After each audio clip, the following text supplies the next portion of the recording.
Land pooling లో ఇంకా 2400 ఎకరాలు ఇవ్వాల్సిందని, భూములు ఇవ్వాలని రైతులతో మరోసారి చర్చిస్తామని, భూ సమీకరణ కుదరకపోతే భూ సేకరణకు జనవరిలో నోటిఫికేషన్ ఇస్తామన్నారు కేంద్ర మంత్రి పెమ్మసాని చంద్రశేఖర్.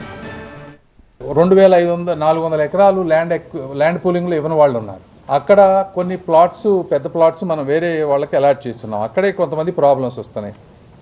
వాళ్ళకి ల్యాండ్ ఎక్కడ ఇవ్వాలనే దాంట్లో ఇప్పుడు అది ల్యాండ్ ఎక్విజిషన్కి వెళ్ళటానికి జనవరి 1st వీక్లో ల్యాండ్ ఎక్విజిషన్కి వెళ్దాం అనుకుంటున్నాం. ఎందుకంటే ఈ కేసులన్నీ ఇప్పుడు ఈ వారంలో అయిపోతాయి. అయిపోయిన తర్వాత 20వ తారీఖు నుంచి ఈ మంత్ ఎండింగ్ వరకు లోకల్ ఎమ్మెల్యే గారు, నారాయణ గారు, మేము మల్టిపుల్ టైమ్స్ ల్యాండ్ ఎవరైతే ఇవ్వని 2400 మంది ఉన్నారో వాళ్ళందరితోటి మీటింగ్స్ కూర్చొని ఇంకొకసారి డిస్కస్ చేస్తాం వాళ్ళకి ఏమైనా సమస్యలు ఉన్నా. ఎందుకంటే ల్యాండ్ ఎక్విజిషన్కి వెళ్ళిన తర్వాత ల్యాండ్ కాస్ట్ చాలా తక్కువ వస్తుంది వాళ్ళకి. దయచేసి వాళ్ళని కూడా కోఆపరేట్ చేయమంటున్నాం.